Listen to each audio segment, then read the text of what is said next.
Hoy que hay un toque de queda, hoy que hay diversas situaciones sociales en varios estados de la Unión Americana, ¿ustedes hasta dónde creen que esta situación llegue? ¿Cuál sería el final que se espera? Adelante, profesor Abel, 4 minutos.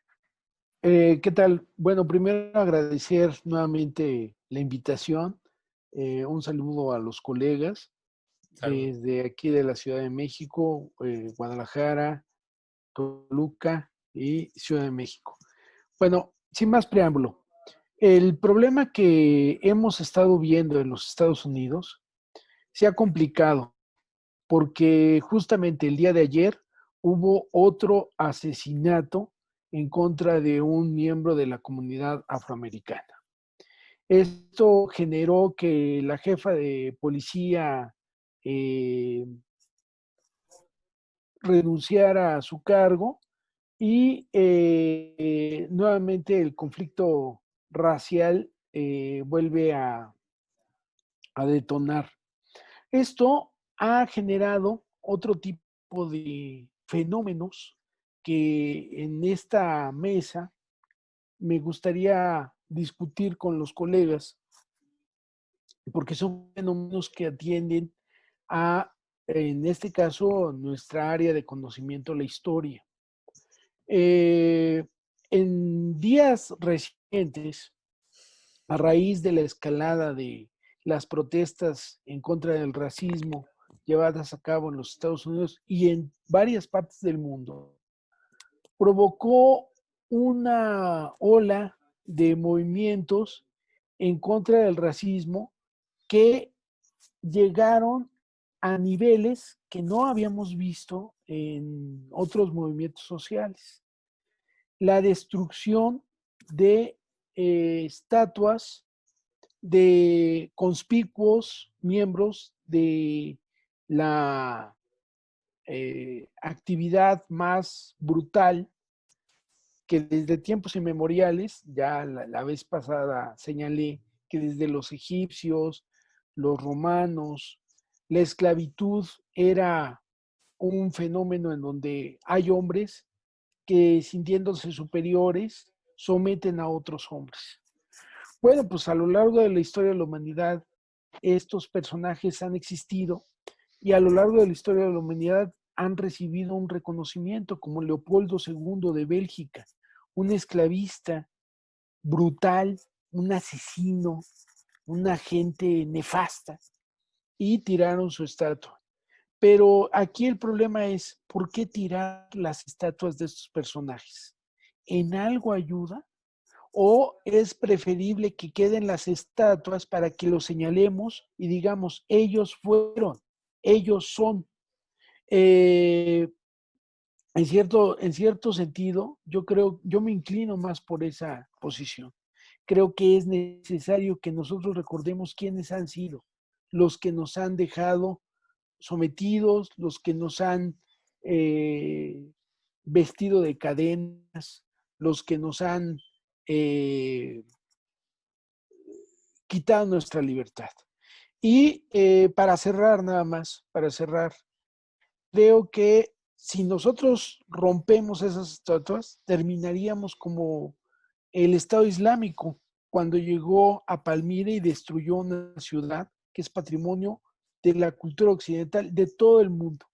No puedo creer que eso ocurra. Perfecto, muchas gracias, profesor. Eh, en el orden le tocaría al profesor Philly Romo, ¿sí?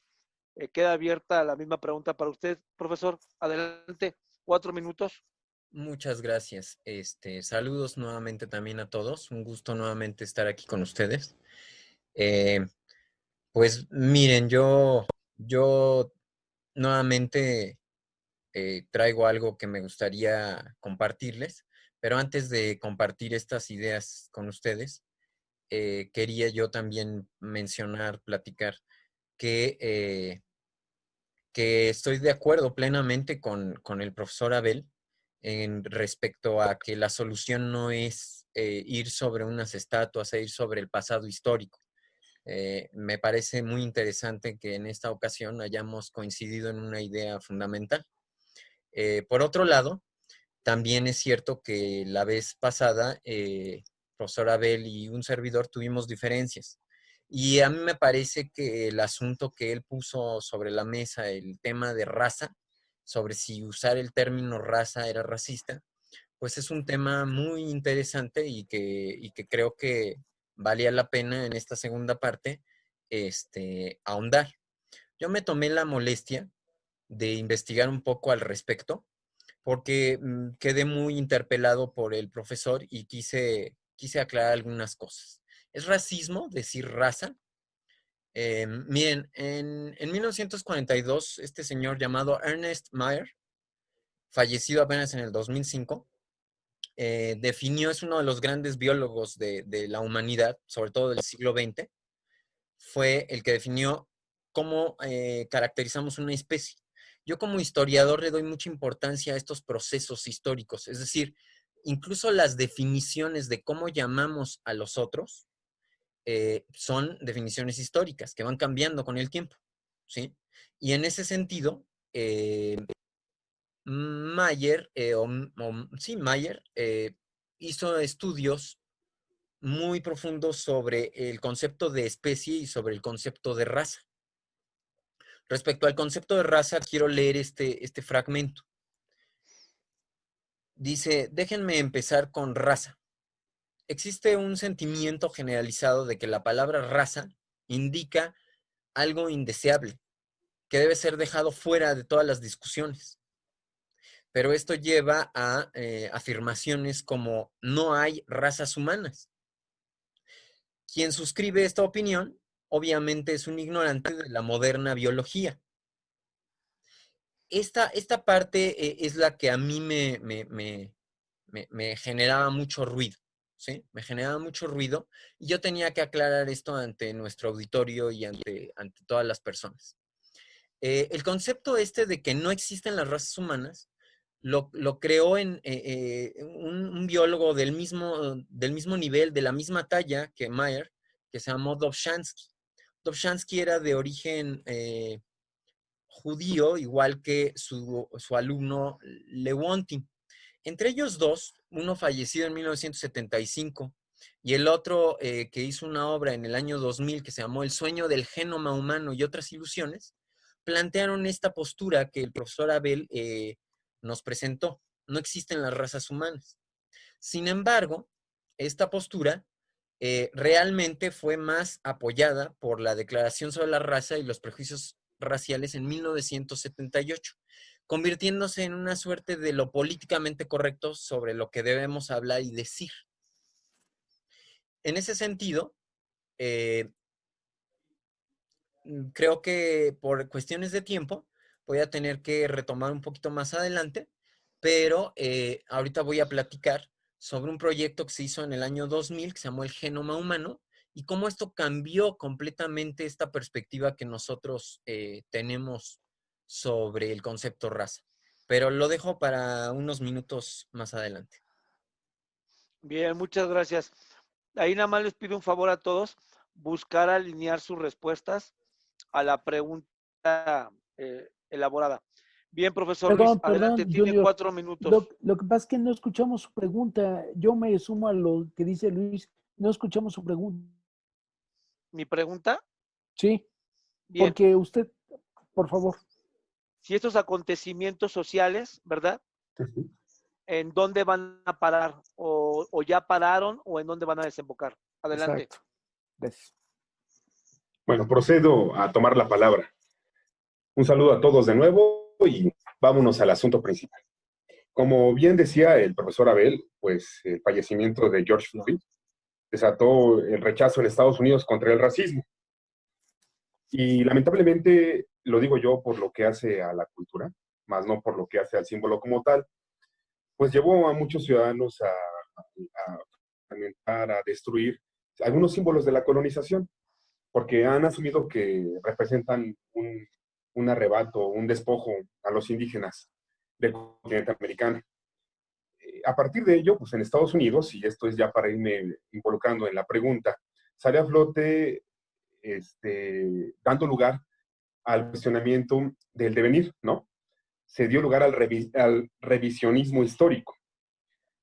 Los pueblos nativos voltearon su atención, así como los negros, a las estatuas, y en Boston, Nueva York, San Luis, a pesar de que Cristóbal Colón jamás pisó Estados Unidos de Norteamérica, comenzaron a destruirlo porque decían que era un símbolo de despojo, de arrebato. Ese sentir, el sentir por lo que tú consideras que es parte de tu historia, por lo que consideras que es parte de la interpretación de tu presente, no se va a acabar de buenas a primeras, no es como una relación sentimental.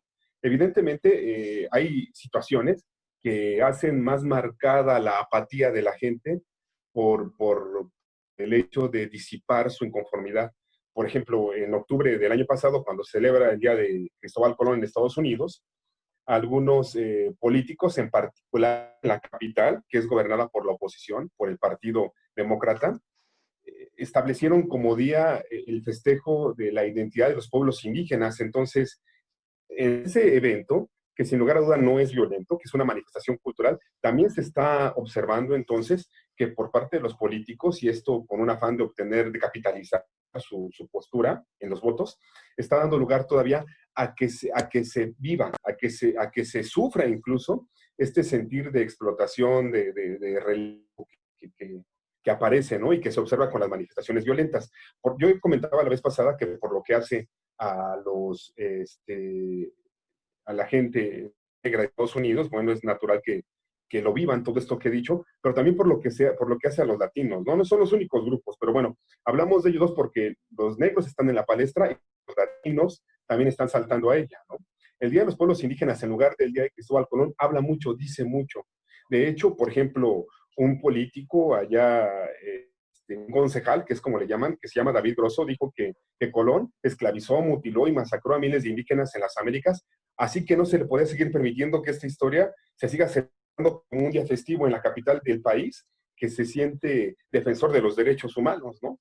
Y él es uno de los que organizó ese movimiento. Entonces, me parece que son circunstancias que nosotros debemos de considerar y las reacciones no se van a modificar. Esto por algo simple y llano. Estamos ya en tiempo electoral. No estamos hablando de que ya empezaron las campañas, ni de que hay candidatos, pero estamos en tiempo electoral. Y entonces, quienes quieren atacar al presidente, un republicano que durante toda su campaña hizo manifestaciones lastimosamente racistas, ¿no? Y que además actualmente es secundado en la Cámara de Senadores y en la Cámara, en la Cámara Baja de Estados Unidos para respaldar el hecho de que son unos talibanes estadounidenses los que rompen los símbolos, en lugar de unir, fragmenta. Mientras los otros no se han manifestado bien del todo, los demócratas, pero a pesar de eso están esperando su momento para saltar. Y es una tristeza, pero problemas como el COVID y como esas manifestaciones se vuelven la posibilidad de capitalizar políticamente. ¿Y saben qué es lo peor? Que a lo mejor los grupos relegados van a tender un anzuelo que van a picar y van a apoyar.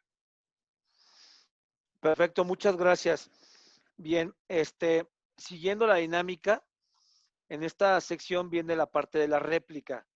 Se vale ahorita que alguno de ustedes puede escoger a quién quiere replicar. Empezamos con usted, profesor Abel. ¿A quién desea usted replicar y por qué? Venga. Yo quisiera solamente decir una cosa. Yo estoy de acuerdo con los colegas, tanto con el maestro Filiberto Romo como con mi amigo el maestro Luis Texicatl, sobre lo que acaban de decir. A mí me parece y celebro que el maestro Filiberto Romo haya por fin investigado que las razas, o decir las razas está mal dicho, y es un despropósito. Y me alegra también que coincida conmigo en el hecho de denostar a quienes tiran las estatuas, pero señalando siempre que esos que están en esas estatuas hicieron mucho mal a la humanidad. Gracias. Muchas gracias. Adelante, profesor Fili, derecho de réplica. Hasta 2 minutos tiene. Ok, muchas gracias. Se me escucha, ¿verdad? Sí. Sí. Mire, Junior, yo quería que supieras que yo creo que te contesté la pregunta apoyando la iniciativa del profesor Abel. Es decir, las consecuencias están siendo claras. Las consecuencias es una suerte aquí de levantamientos y y de movimientos que están reivindicando una serie de valores. Pero también quiero dejar claro algo.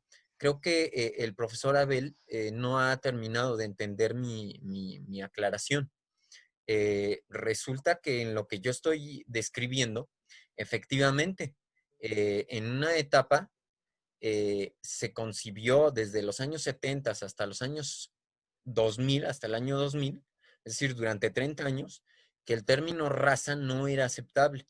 Pero a partir del año 2000, cuando se hizo el proyecto Genoma Humano, el proyecto Genoma Humano fue un desglose de todo el ADN de los seres humanos en 2001, y entonces para 2004 se volvió a reivindicar la palabra raza. ¿Por qué? Porque el concepto de raza resulta que el concepto de raza resulta que no es inválido, sino que es válido. Sí se puede usar el concepto de raza. Se usa actualmente como etnicidad racial. Por ejemplo, un estadounidense puede descubrir Ya que pasó el tiempo, ¿no? no, me No, quedan adelante, 2 minutos. Aquí yo llevo el tiempo, disculpe. adelante, adelante, adelante. Entonces, perdón por perder tiempo por esta interrupción, pero Le repongo 10 segundos, adelante. por favor, muchas gracias. Los estadounidenses pueden, a través de un rastreo genético, ver cuánta sangre tienen europea, cuánta sangre tienen de Nigeria, cuánta sangre tienen de Guinea. Estos mapas que ven ustedes aquí nos muestran precisamente el promedio de la etnicidad racial de un habitante promedio de los Estados Unidos. Ahorita vuelvo un poco a este tema y por supuesto, eh, agradezco la reposición de los segundos. Muchas gracias. Adelante, gracias. Seguimos paso con el profesor Luis. ¿Alguna posición que usted desea dar una réplica o también puede usted continuar con su idea? Adelante. Muchas gracias. Lo que ocurre es que en realidad sobre lo que describí hace un momento es el presente, ¿no? Incluso cómo podría llegar a haber una proyección hacia el futuro. Pero este presente tiene un pasado. ¿Cómo es ese pasado? ¿Cómo es ese antecedente? Pues tenemos que considerar lo siguiente. Es menester recordar a la identidad, la existencia del reconocimiento y el sentir de pertenencia que tiene una persona dentro de una nación, en la que percibe, obviamente, tener la seguridad y obviamente tiene también un valor como individuo. La identidad se forja a partir de la afinidad con otros, aunque a veces y a menudo del reconocimiento falso de otros también. Un individuo que forme parte de la comunidad de negros, que forme parte de la comunidad de latinos, son un grupo de personas, es decir, todos ellos en conjunto, puede sufrir un verdadero daño, una auténtica deformación si la gente o la sociedad que lo rodea le demuestran, como reflejo a él, una visión limitada, degradante y despreciable de sí. Esto se explica así porque existe muy probablemente en estos grupos un falso reconocimiento o la falta de este reconocimiento, la cual les está causando daño. Es una forma de opresión que aprisiona a alguien en un modo de ser, lo aprisiona en un modo de ser falso, deformado y o reducido. En el ejemplo de ello podemos mencionar la supuesta supremacía de la raza europea que habita Estados Unidos en un comienzo y que trata de exterminar a los naturales de esas tierras. Y por supuesto que recibe para hacer, justamente como por ahí escuchamos alguna ocasión, para recibirlos y que hagan algo que ni los negros querían hacer allá. Pero yo quiero concluir con lo siguiente. A pesar de esta visión, lo interesante de un encuentro es que generemos prospectiva. Yo escuché que ninguno de ustedes dos profesores, con todo respeto se los digo, hayan dicho si esto va a continuar o se va a contener. Ahí hay más elementos para que puedan aportar.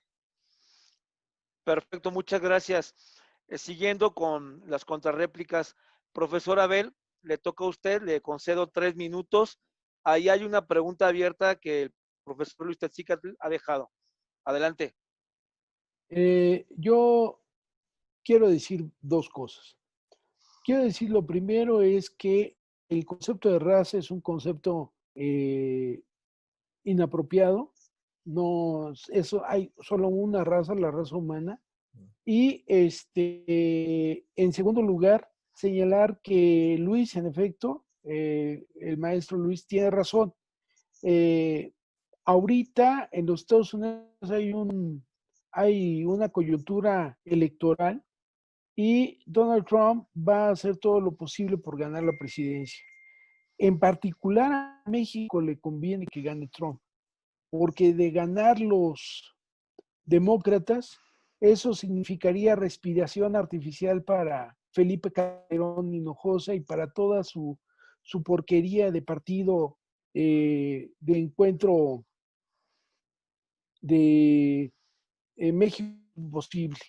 Entonces, sería dañino para México. Y sobre todo porque sería la escapatoria de impunidad que tendría Calderón. Yo lo que voy a decir es terrible, pero creo que a México le conviene que gane Donald Trump. Es todo, profesor. Adelante. Bien, continuamos con el profesor Philly. Tiene 3 minutos. ¿Puede usted replicar alguna idea del profesor Abel, alguna idea del profesor Luis, o continuar también con su línea? Adelante, profesor. 3 minutos. A mí me gustaría primero hablar un poco sobre lo que dijo Luis. Yo creo que sí es contundente la respuesta. Sí hay una respuesta y esto va a continuar así, va a seguir habiendo problemas, tanto en la Unión Americana como en el resto de los países de América Latina y en partes de Europa y en el resto del mundo. Porque precisamente este asunto que Abel puntualiza sobre la raza genera mucha confusión. Y genera mucha confusión porque a lo mejor yo ya tengo que decir algo que es fundamental y lo tengo que decir bien claro, que quede bien claro. Y creo que en eso vamos a estar todos de acuerdo. Pero ese es el punto que el profesor Abel no ha terminado por entender. El concepto raza solo es negativo si por raza entendemos que una etnia en particular es superior jerárquicamente, por algún motivo, el que sea, a otras etnias. Si nosotros usamos el término raza de manera neutral, sin darle un sentido jerárquico, sino simplemente como término científico, que están usando los científicos hoy día, como Mayer, y que están usando científicos como, como el profesor Edwards, ¿sí? De Cambridge, a lo que llaman precisamente la falacia Lewontin. La falacia Lewontin es esta idea justamente de que solo hay una raza humana. Invito al profesor Abel a investigar sobre ese tema y a todos nuestros escuchas y a todos los que nos están observando. Bien, la especie humana comparte el 60% de los genes con la mosca, el 98.7% con el chimpancé. Es decir, hay una diferencia de 1.3. Es una cantidad mucho menor que el 5 o 6% que pueden genéticamente identificarse las diferencias de etnia racial, ¿sí? Por lo tanto, no debemos negar el concepto raza. El concepto raza no es un concepto que tenga una carga ideológica, a menos que nosotros se la pongamos. El profesor Abel lamentablemente le pone esa carga ideológica haciendo que el concepto raza implique jerarquía. Y no. El concepto raza no implica jerarquía. Lo que dice, ¿sí? Es precisamente que la raza se puede usar en biología como un término neutro. Por eso llegué a estas conclusiones. La genética y la biología no han demostrado históricamente ser un territorio especialmente propicio para las ideologías. Las hipótesis hay que demostrarlas y esas demostraciones se deben de mantener a lo largo del tiempo. De los 70s para acá han cambiado las cosas. Así que es más idóneo mantenerse a la expectativa y en las hipótesis menos extremistas que apoyar ideologías que aprueban o niegan de manera absoluta una idea. Les agradezco. Muchas gracias. Y cerramos esta sección de contrarréplica con el profesor Luis Tatzicatl. 3 minutos, por favor. Muy amable, aquí estamos otra vez a la carga. Agradezco mucho al profesor Abel el que haya tomado en cuenta mi amable petición para platicar respecto de la visión de futuro que podríamos tener en relación de eso que ahora se está viviendo, lo cual también más o menos, además de que lo hemos visto, lo hemos presenciado a través de los medios, lo cual también pudiera sesgar la información, nos permite emplear adecuadamente este espacio para generar una perspectiva de lo que podría ocurrir. Y es que penosamente, en la parte cultural y en la parte humana, tenemos ahí algunas expresiones como las que decía este escritor de política, Taylor, en cuanto a que el reconocimiento debido no solo es una cortesía que debemos a los demás, es una necesidad. Siempre definimos nuestra identidad en diálogo con las cosas que nuestros otros significantes desean ver en nosotros y a veces en lucha con ellas. A pequeña escala, este hecho político-social es la réplica de la interiorización de la identidad, la cual es propuesta y consolidada por las partes. Pues aun cuando ellos desaparecen de nuestras vidas, aun y cuando se generan normas que tratan de establecer igualdad, aun y cuando se promueven información a favor de la no discriminación, en realidad su conversación e ideas sobre nuestra persona, esto es sobre latino, sobre el negro, continúan en el propio interior a lo largo de la vida. Y, y al final de cuentas, cada grupo humano reitera esos conceptos para la forma en que tendrá de expresarse e involucrarse con los demás. Si por estrategia política o desviación social no se da el reconocimiento que corresponde a un sector de la sociedad, se está ante la posible existencia de una forma de opresión. Y esto sería un tanto cuanto alegórico a lo que se habla de repente en relación de la regionalización o de la globalización, un asunto económico, nada más es para tenerlo como referencia. Se habla de una neocolonización, es decir, avanzan unos estados poderosos económicamente, así articulados sobre otros, menos poderosos, vamos a llamarle así, por medio de una conquista cultural. Y entonces, ¿qué es lo que pasa en lo social y lo político? Avanzan los grupos que se han hecho del poder en un inicio y que quieren ostentarlo y que quieren mantenerlo, aun y cuando sean minorías, porque en muchos lugares ha sido así, como en el caso de la conquista de México. ¿Cómo? Derrocando símbolos. ¿Pero cuáles símbolos? ¿Estatuas? No, bien decía el profesor Filiberto hace rato, eso no sirve de nada. No es derrocando estatuas, son símbolos reales que son parte de la cultura. Y en el caso, por ejemplo, del grupo de personas negras en Estados Unidos, en el grupo de latinos y de otros más, sin embargo, me veo obligado por la condición contextual en que estamos platicando a mencionar estos dos de forma reiterada, se observa cómo son relegados, son relegados, son relegados. Parece una política de Estado. Y esa política de Estado, ¿qué logra? Que vivamos momentos como el del día de hoy, en que solamente hace falta un evento que sea detonante para que entonces todos los demás exploten y manifiesten estas lamentables circunstancias de inicio que subsisten en el devenir y que hoy los tienen así, como un premio político. Bien, muchas gracias, profesor. Ya estamos por finalizar. Ahorita cada uno de nosotros tendría alrededor de 2 minutos para poder expresar sus conclusiones, ¿sí? O si en algún momento quisiera alguien contradebatir, nada más es claro que ya no tendrá la oportunidad de tener una réplica. Dicho esto, pues yo retomo las ideas de todos, ¿no?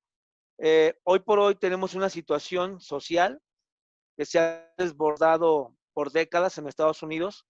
Si lo vemos históricamente, ¿cuál fue el nacimiento de Estados Unidos, no? Fue precisamente un grupo racial, en este caso los blancos, nacidos en Inglaterra, los que llegan a esta porción de tierra. Y si leemos sus tratados, ¿no? Si leemos su literatura, finalmente va hacia allá. Ellos tienen muy claro el poder extender su dominio bajo el estandarte de la libertad. Pero esta libertad, ¿para quién? Para ellos, ¿no? No así para el resto de las minorías, algunas que ya estaban, como los territorios indígenas, y algunos otros que fueron importados, como los negros, desde África. Una cultura que ellos heredan, pues, de los mismos europeos cuando van y conquistan África, ¿no? Por otro lado, es importante lo que menciona el profesor Luis, haciendo una ya referencia contemporánea con respecto a la capitalización, que políticamente cualquiera de los dos partidos pudiera sacar raja, ¿sí? Por un lado tenemos hoy en la silla presidencial al Partido Republicano, encabezado por Donald Trump, y del otro lado tenemos a esta postura demócrata, ¿verdad? Con varias estrategias buscando ensuciar la reputación, ya más ensuciada por sí misma del mismo Donald Trump, ¿no? Y otro tema que de alguna manera el profesor Abel ha dejado entrever, hasta dónde esto puede llegar a tener consecuencias en México, no solamente político con respecto a qué partido llegase a ganar, sino de igual manera, si esto pudiera aplicarse hoy en lo que estamos viviendo. Y me refiero eh, a este pleito también racial que se vive en nuestro país, pero que incluso tiene otra connotación, y yo diría una connotación adicional como la clasista. De cualquier manera, muchas gracias y le cedo la participación al profesor Abel. 2 minutos, por favor. Adelante, profesor. En efecto, muchas gracias, Junior.